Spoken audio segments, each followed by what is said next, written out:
Hi, I'm Derrick Jensen. This is Resistance Radio on the Progressive Radio Network. My guest today is Kathleen Fitzgerald. She's the African Wildlife Federation Vice President for Conservation Strategy, Nairobi, Kenya. That's www.awf.org. She has 22 years' experience directing landscape-scale conservation and community engagement. Prior to overseeing AWF's conservation strategy, Kathleen led AWF's land program, helping to advance AWF's land conservation projects across Africa, including establishing community conservancies, developing carbon mitigation projects, securing wildlife corridors, and helping to improve management of protected areas and community lands. Prior to moving to Africa 7 years ago, she facilitated dozens of land transactions to establish conservation areas and co-founded a regional wilderness land trust. She holds a Master of Science in Botany from the Field Naturalist program at the University of Vermont and completed her final research on wolves in Canada, has an undergraduate degree in environmental studies and government. So first, thank you for your work and thank you for being on the program. Thank you. It's great to be here, Derrick. Oh, thanks. So just tell people about your work and the state of the wild in Africa. Okay, thanks. Well, so I work for the African Wildlife Foundation, and AWF was founded 53 years ago. So we're an old international conservation organization, and what makes us unique is we are probably the largest international organization that only focuses on Africa. So we're solely Africa focused, and our headquarters is in Nairobi, Kenya. And AWF works in approximately 16 countries in sub-Saharan Africa. And our mission is working together with the people of Africa to ensure that the wildlife and wildlands endure forever. And AWF, when we were actually started as the African Wildlife Leadership Foundation. And it was at the time when a number of African countries were becoming independent. And the question emerged, if Africa is going to retain its wildlife and wildlands, then where are the African conservation leaders? And so AWF was founded to cultivate conservation leaders. Now, over the last 5 decades in Africa, a lot has changed and a lot has happened. Leadership and African leadership is still a key critical component of the organization, but we have expanded quite a bit, as you might imagine, over 50 years. And really, as our mission states, our focus is protecting the wildlife, protecting the wildlands, and doing it in a way that benefits people. So we're science-based, and we work with local communities, government, private sector partners to derive creative mechanisms to protect land and secure wildlife.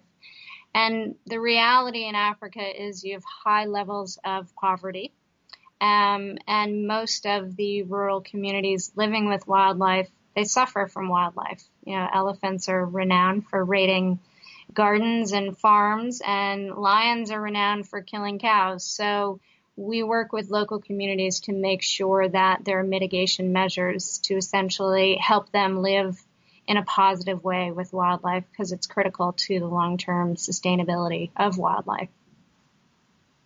So what would that mean in terms of mitigation? Like, what does that mean you do with a community? So we do a number of things. I mean, if you look at the long-term protection of wildlife in Africa, it's obviously dependent, number one, on good protected areas. So one of the key things that we do is we support African governments in establishing but also managing good protected areas, parks, sanctuaries, reserves. And what I mean by good is when you go to a country like South Africa, for example, they have a robust economy, they have a very dynamic tourism industry, and so their parks operate very well. They're able to protect wildlife, they're able to manage the park. But if you go to a place like CAR or Democratic Republic of Congo, we have a big program in the Congo, their parks are less functioning simply because they don't have tourism, they don't have economies that can support conservation. So in terms of protected areas, we're working with governments to try to support those protected areas. Now, just like in the United States, you can have a great protected area network, but if they're not connected or buffered by compatible management, they're not going to be able to achieve their conservation objectives. So when I talk about working with communities, mainly these are communities that live outside of protected areas, live in corridors, dispersal areas, and we work with them, for example, to create community conservancies. It's a very positive way to protect land and benefit communities. So, for example, in southern Kenya, you have Amboseli National Park, which is on the border of Kenya and Tanzania. Spectacular park, well known for its elephant population. There's about 1,500 elephants that move back and forth between northern Tanzania and southern Kenya. But the park is too small. It's spectacular, but too small to support viable populations of wildlife. So what we've done in that situation is worked with the pastoralists outside of the park. They've created their own conservancies, so they financially benefit from the tourism that takes place there. We have a payment for ecosystem service scheme with them, so they're actually paid to maintain wildlife on their land. And it's a benefit for the park. As I said, if that dispersal area, if that corridor was not protected, the park wouldn't survive, and vice versa. If the park wasn't there, you wouldn't have people coming to these conservancies. So it's really a complementary dynamic. So, and what, so how would you help, lions and communities in a cattle-based community? Great question. So lions, of course, are probably one of the most charismatic species in Africa. And like elephants and rhinos, actually, they're under threat, quite severe threat, actually. Their population numbers have plummeted over the last 3 decades, and their numbers right now are less than 24,000 on the entire continent. There is a market for lion products, with the Asian tiger now very diminished. The Asians are now seeking other products, and they are looking for lion bones. In South Africa, for example, there was quite a large a bust for an Asian market for lion bones. But the bigger issue for lions in Africa is habitat loss, as well as human-wildlife conflict. So if you're a pastoralist and your cow is eaten or your goat is eaten, there will be retaliatory killing. So some of the things that we do to prevent that is predator-proof bomas, for example. So your typical Maasai will keep their cows inside a corral, made of sticks and wood, and they'll put acacia, which is a local tree that has big thorns. They'll put that around it. But it's quite easy for the cows when they get spooked. They'll actually kick through that boma, and they'll go out, and the lion will eat the cow. So very simple and very cheap. You can actually reinforce that boma so the cows can't get out, and then the lions don't get them. So that's a simple method that we've used. There have been some other creative things done where actually the community I mentioned earlier that we helped set up a conservancy, they've actually taken a portion of the funds that they raise from that conservancy, and they've put it into a consolation scheme, which means if someone loses their cow, they can go to the committee and apply, and they can get some, not full compensation, but a consolation for the loss of that livestock. It's like an insurance scheme. And the fact that they were the ones that created it and set it up was fantastic. I know that in the United States West, one of the problems is not just economic, that if some cattle rancher or sheep rancher is running cows or sheep on especially public lands in the West, and a cow gets killed by a wolf, in Washington State, for example, they're paid twice market value, but a lot of the ranchers hate wolves so much that they will refuse the payment and instead insist that the wolf be killed, which makes no economic sense. But the point is, there's just this among a lot of ranchers in the West, there's a deep hatred of wolves. And is there a similar hatred of lions among the pastoralists there, or is this more of a uniquely American thing? I think it's more an American thing. I mean, what's interesting, if you look at pastoralists, so take East Africa, Kenya and Tanzania, the Maasai, they have lived for centuries with wildlife. Now, part of their culture is that they don't eat wildlife. So when you go to the Congo, for example, where we have a program, anything that moves is eaten. And the bushmeat trade is a huge problem. But in East Africa, because of that culture of not eating wildlife, the wildlife has done fairly well. Now with lions, again, with the Maasai, it's part of their culture to respect the lion. Now that said, part of their tradition when they become warriors is killing lions. You go out as a boy when you're supposed to become a warrior, and you go and you kill a lion, and it shows you're ready for adulthood. Now, there have been some creative alternatives that have been proposed. So I would say no, there's not a hatred. Now, is there frustration? Absolutely. And not just with the lion. I mean, when an elephant comes in and takes out your entire crop, it's very difficult to maintain a respect for an animal, but especially in an area where poverty is such a big issue. So one of the things that we hear about a lot in Africa, I mean, if anybody hears anything about threats to African wildlife, we always hear the P word. So can you talk a little bit about poaching?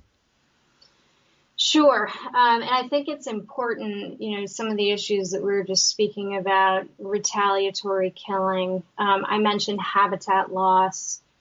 The poaching crisis is taking place amidst all of these other dynamics, which is really important to remember. I mean, Africa is a huge continent that is undergoing enormous change. When people think of Africa, everyone has a different impression, but 7 of the 10 fastest growing economies in the world are in Africa. So what that means is Africa is changing at a pace never seen before. What that means is roads, highways, railways, mining. It's just developing fast. And what that also means is there's a habitat loss like we've never seen before. So wildlife is already under enormous pressure from all of those dynamics. And now on top of that, there is a major poaching crisis. And the last time Africa saw a crisis like this was in the late 80s. And I don't know, you may remember AWF coined a campaign called Only Elephants Wear Ivory. And it was a major poaching crisis. But the positive side is it stopped, and we were able to stop it. CITES, which is, the international trade, the Convention for International Trade, essentially shut down the market. And so when people get caught up in the current poaching crisis, it's good to remember that we can stop it. But what's happening now is it's no longer small-scale poaching. Africa's always had small-scale poaching, and it could be for meat, it could be for ivory, it could be for rhino horn. But over the last couple of years, it has ramped up to an unsustainable pace. It's completely unsustainable, and we are now at a tipping point for species like the rhino and the elephant. And it's essentially, it's a multi-billion-dollar illicit industry. It's estimated at about $10 million a year, and it ranks up there with other international crime industries like drug trafficking and arm dealing. And what's driving it is a demand from Asia. So there is a significant demand in Asia for rhino horn as well as ivory, and that's what's driving it. With Asia growing and expanding, and you have this new elite, and you've got people with money, that is what is driving the demand. And what it means for wildlife, as I said, is wildlife is at a tipping point. 2012 estimates for elephants are about 25,000 elephants were killed. So that, if that comes out to about one elephant killed every 15 minutes. And then for rhino, it's just as severe. There's about 2 rhinos lost every 12 hours in Africa. And the rhino numbers, for example, there are 2 rhino species in Africa. There's the black rhino and the white rhino. And the numbers of rhinos, there's less than 25,000 rhino left in all of Africa. So again, we are at a tipping point. In South Africa alone, for example, and these are, they're numbers that should make people pause. We lost about 1,000 rhino last year. And what's interesting is if you look at, for example, in 2007, 13 rhino were lost in an entire year. So you're looking at a 7,000 plus % increase in poaching. It's basically it's out of control. So can we back up for a second? And Sure. When you talk about these numbers, I think it's really important for people to have also some historical or prehistorical baselines. Do we have any idea of the numbers? Like, what was it you said, 24,000 lions now? Is that what you said? Yes.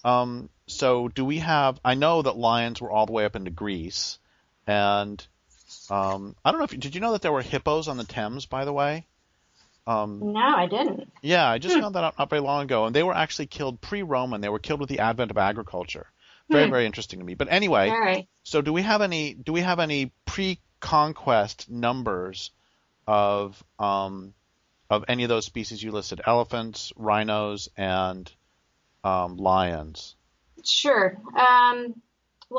So elephant, for example, I mentioned, the last poaching crisis for elephant, really it was about a decade. It went from, let's say 1979 to 1989. And the elephant population then, and that's not that long ago, was approximately 1.3 million. Now, currently, and again, it's very difficult to get accurate numbers, and so I'll give you the range. Currently, the 2007 continental census of elephants it was from 470,000 elephants to about 690,000.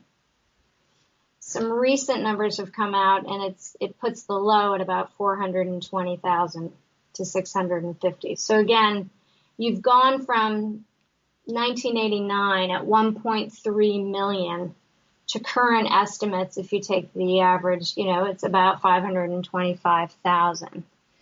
Now I say it's difficult. Certainly the savanna elephants are very easy to count, but go to the DRC, the Democratic Republic of Congo, extremely difficult because those are forest elephants. And the numbers in DRC, the estimates are staggering in terms of loss. So it's halved, which is huge. And that is just since 1979.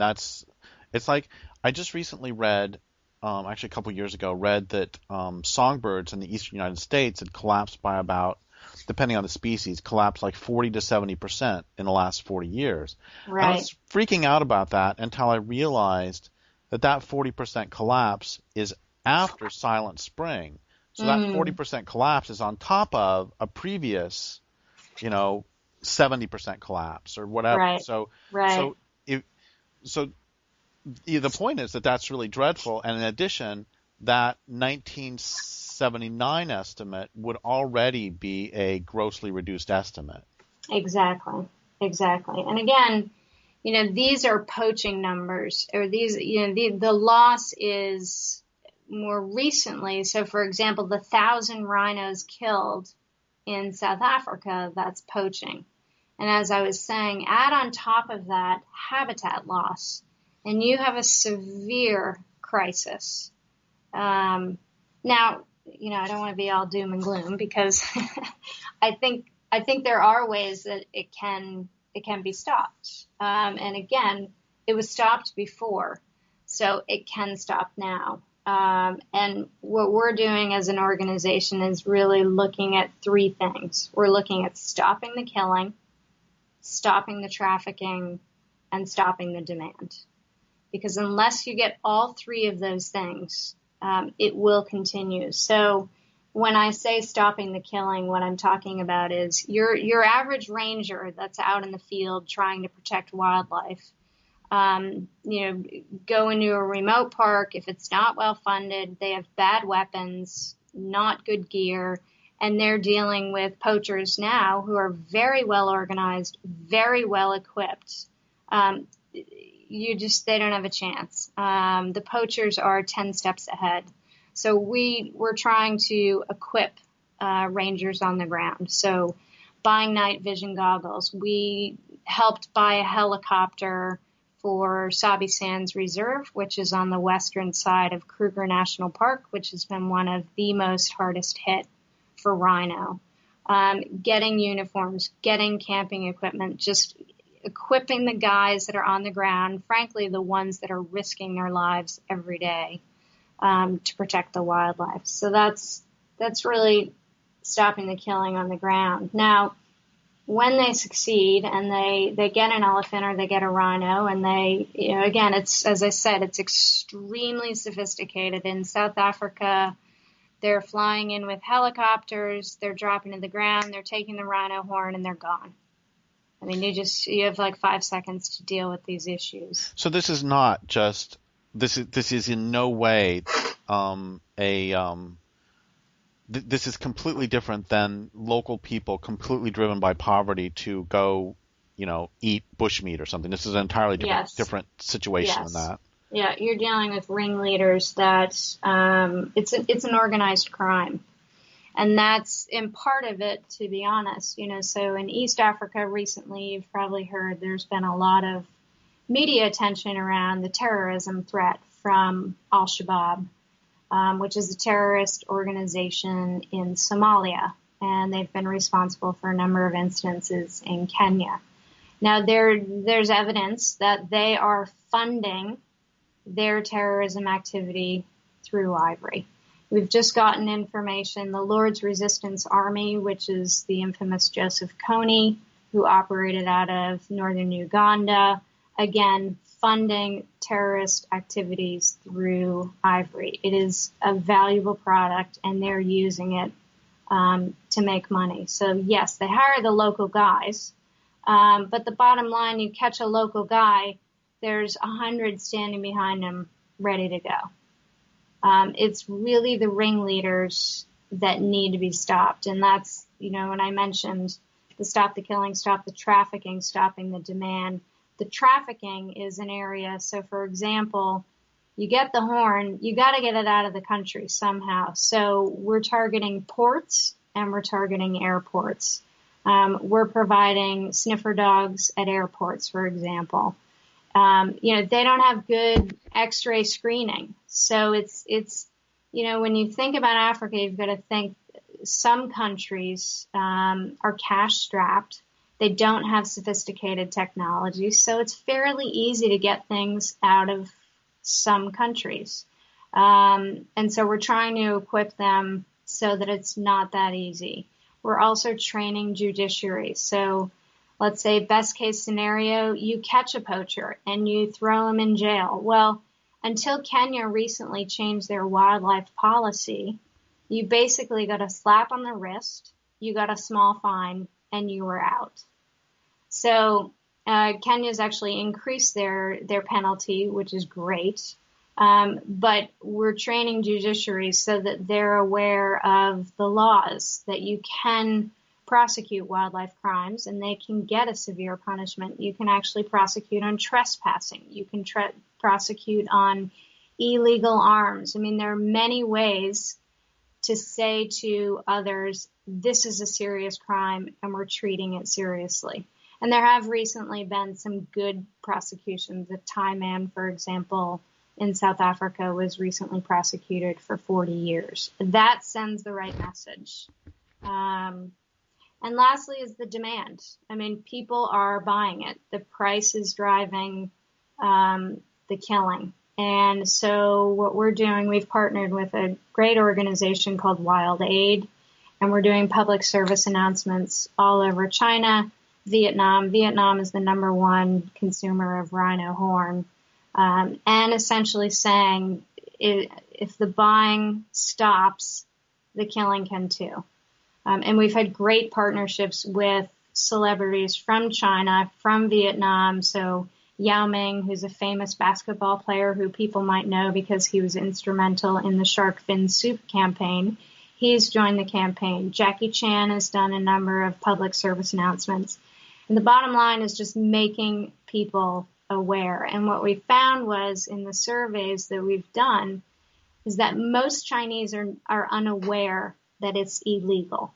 Most are unaware that when they consume rhino horn, for a hangover cure or for an aphrodisiac, that comes from an animal that was killed. Most people are not aware of that, which I think is a positive thing, because it says if they become aware and if they know that they're consuming something that was murdered, then they might respond differently. So hopefully these public service announcements will make a difference. But again, it's got to happen at a policy level, and we just have to shut the market down. Speaking of publicizing these things, I just heard, my mom has Netflix, and I just heard that there's a program called Virunga, and I'm wondering if it's any good. I don't know it. Oh, it's about... No. It's about Virungas. It's about poaching in Africa. I know that. And it's about rangers who... It's a Netflix show, one of the originals. And it's about... I don't know. Basically, all I know is sort of the tagline. It's about a group of rangers stopping poachers. That's all I know. Well, I haven't heard of it, but it's great. I mean, the more people become aware of what's happening, and I'm curious if it's... So Virunga National Park in Rwanda, phenomenal park. It's part of a transboundary protected area between Uganda, Rwanda, and Democratic Republic of Congo. And there's a great success story where the mountain gorilla was, on the brink of extinction. And now the mountain gorilla is one of the only great apes that are increasing in number. It's an incredible success stories. And a lot of the rangers that protect the mountain gorillas are former poachers that have been trained and are now paid to protect them. It's a great story. So how you've mentioned a couple times that poaching was stopped in the 80s, and then you just mentioned this is a success story, and you've talked about the 3 avenues that you're approaching currently, but can you tell more of the sort of nuts and bolts of, like, that particular story? How did that success story take place? How did that turn around? Well, the interesting thing about mountain gorilla, and it does go back in that case to economics. And, I will say I'm one in the United States that was never a fan of the statement, wildlife must pay. It drove me crazy. However, in Africa... I don't like it either. Yeah. In Africa, it does. Because you're dealing with a population that's poor. Food security is a major issue in Africa, and it does have to pay, because otherwise people will kill wildlife to eat it. They'll kill wildlife to protect their farms. They will kill wildlife to protect their cows, which provides nourishment. It's survival. That's what it is. So with the mountain gorilla, people pay $750 to spend 1 hour with the mountain gorilla. And it's an incredible experience. Rwanda is a country that's known for lack of corruption, which is great. So the money that goes into the park stays in the park. It pays the rangers. And the local communities are benefiting from employment. They get a percentage of the revenue. It's a great story. And they're incentivized. They are incentivized to protect the mountain gorilla and to abide by park regulations. They know that the people coming to see the forest are coming to see the mountain gorilla. And that incentivizes people not to poach and not to infringe on habitat. And that's how it's working. So how about with the rhinos and the elephants? How did the 1980s crisis how did the 1980s crisis end, and what caused it to come back? Essentially, what happened in 1989, after it was a decade of severe elephant poaching, CITES, as I mentioned, Convention of International Trade for Endangered Species, because of enormous, and it was public pressure. I remember those campaigns. Only elephants should wear ivory, and it was very well publicized because of public and international pressure. CITES listed the elephant on Appendices 1, which essentially said no trade. There's no market, there's no trade, shut it down. And it got shut down. So the prices then collapsed, and there was no market. Now, why has it come back? It's interesting because there has been some regulated trade. So, for example, in certain countries in Africa, you can, if I'm an American and I want to go hunt an elephant and bring back the ivory, I can do that. I can get a permit. It's very well regulated. And in some countries, Namibia is a good example, it does support conservation. However, recently, because of the demand that's coming from Asia, there's a black market for ivory and rhino. And what that has done is it's confused the marketplace. The demand has accelerated the poaching. There were some, as you're probably aware, many countries have stockpiles of ivory. So these are pieces of ivory that have been found in the field from naturally deceased elephants. And these stockpiles are they're sitting in warehouses. And some countries have said, we want to sell these stockpiles to support conservation. And there have been some cases where countries have been permitted to sell. And the evidence is fairly strong, which shows that when those sales took place, poaching increased, prices increased. It confused the market. Well, that's what I was going to say, is that I remember the arguments against allowing them to sell the stockpiles is that if you allow them to sell the stockpiles, it will do exactly what it's done. Right. So the African Wildlife Foundation is in favor of countries destroying their stockpiles. And as you're probably aware, the United States destroyed a stockpile in Colorado. Hong Kong destroyed a stockpile. Kenya has destroyed a stockpile. So again, we believe at this point, with the crisis where it's at, there needs to be a clear and unambiguous message that says it's just got to stop. Because it is true, there are certain countries that manage their wildlife very well. If you look at the transboundary area between Zimbabwe and Botswana and Zambia, they have about 150,000 elephants between those countries in that transboundary area. Now, Zimbabwe historically has allowed hunting, as well as, I had mentioned Namibia earlier. And the damage those elephants have done is quite severe ecologically. So they historically have used hunting as a management tool. Again, you got to look at, with increasing populations, with increasing infrastructure, habitat has become smaller. And so if your populations continue to increase, it is an issue.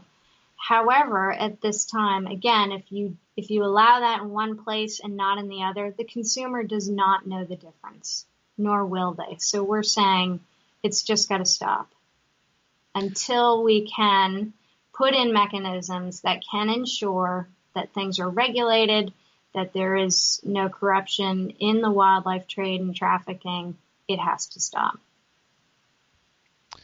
So two things. One is that reminds me of something that an anti-slavery activist said about the problem of slavery in chocolate. That he said part of the problem is that the entire global economy acts as a huge money laundering scheme, and so you can never tell whether. I mean, you can work really hard, but it becomes very difficult to tell the source of either the chocolate or in this case ivory, or as we know, the famous example of diamonds. Right. It all becomes extremely difficult in that. So I just want to mention that, and then I want to go back to sort of a larger question of, we keep talking about the people being really poor, and we keep talking about the increase in infrastructure, and like I just read something the other day that there are some places where the Maasai the governments are attempting to force them off their land to, quote, develop, end quote, geothermal energy, and then we can talk about cash crops for export and people being forced off their land for that. So I wonder too if we can talk about the poverty. I mean, if we can talk about the whole effects of colonialism and of the transnational, say, agriculture corporations. So I won't even finish. Go ahead. No, you're raising. There's so many dynamics taking place right now, and what you're referring to, we call it's the new colonialism, is what it's being called, and it's essentially foreign governments coming in and buying up large tracts of land, and it stemmed from the food crisis a couple of years ago, and foreign governments realizing, we have an increasing population, we need more land for agriculture. Biofuel is another thing, which is really fueling, no pun intended, this large land acquisition. So what's happening across the continent is staggering. Between 2000 and 2010, 134 million hectares were acquired in Africa. By foreign companies coming in and buying land. Now, the land tenure system in Africa, it varies from country to country, but in America we have title and we have private land, and you buy and you sell. Well, in Africa there's a lot of customary tenure, which means, in Zambia, for example, the chief is your customary owner. He represents the local culture. In a lot of countries still in Africa, the government still owns the land. So Democratic Republic of Congo is a great example. Ethiopia, same thing. So you have these instances, as you said, where people are getting kicked off their land for these large infrastructure and large-scale acquisitions. Now, the other important thing to remember is if you want to grow something, you're going to go to the most fertile areas, which also means those are the areas that wildlife thrives. So it's creating yet another complex dynamic across the continent because you're getting some land conflict. Water is a major issue in Africa, and as you're doing large-scale agriculture, it also requires a lot of water. So some of the tension that has been created, for example, in southern Tanzania, which is one of the most biologically rich areas, you have large rice plantations, and they're using up a lot of water. And what that means is Ruaha National Park, which hosts an enormous population of elephants, the river's drying up. So in addition to people getting kicked off their land, not having access to water, not being able to get access to good agricultural land, you also have an impact on wildlife, and it's a challenging situation. And the other dynamic that's taking place is a number of governments are permitting resource extraction in national parks at the same time. So it's just a lot is taking place in terms of conservation infrastructure development. So we have like 6 or 7 or 8 minutes left, and we've talked a fair amount about megafauna, and I'm wondering, some creatures that I don't really understand how they're surviving at all at this point are migratory songbirds, because basically, you can have even a bear, it can still have a 100 square mile range or whatever it is, and if the rest of the world can kind of go to hell, and as long as that area is intact, it can kind of maybe do a little bit, tiny bit okay. Not really, but the point is that a migratory songbird has to have habitat in the north, it has to have habitat in the middle, it has to have habitat in the south. And so I'm wondering if you want to talk. There's 2 things I want to ask you about. The first one is if you want to, and you don't have to, talk about like bird habitat for migratory songbirds. Is there anything you want to say about that? Well, no, it's a good point, and Africa's blessed with the most diverse wildlife species. I mean, from the wildebeest migration in East Africa to we haven't even touched on the great apes, the most magnificent mammals, to the big herds of elephants. And we as an organization try to look at conservation where we're science-based. And so we've looked at the continent, we've prioritized the areas that need to be protected using megafauna as the keystone indicator species.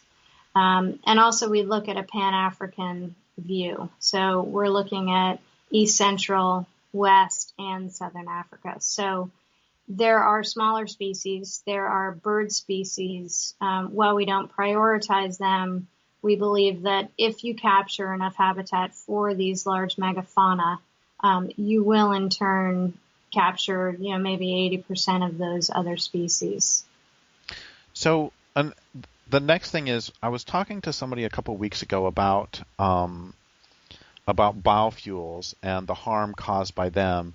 And one of the things I said is, we were talking about some of the megafauna who are harmed by them. And I said, do you want to do a shout out to somebody else that you particularly really care about who might not get as much attention as others? And she immediately said bacteria, and she was talking about soil bacteria and how she just loves them and how they're harmed by biofuels.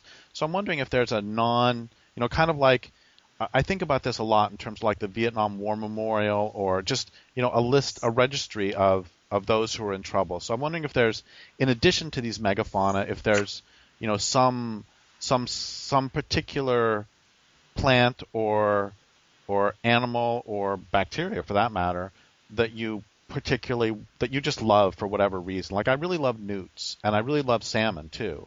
So is there somebody else you just want to, some other non-human that you just want to give a quick bit of recognition to?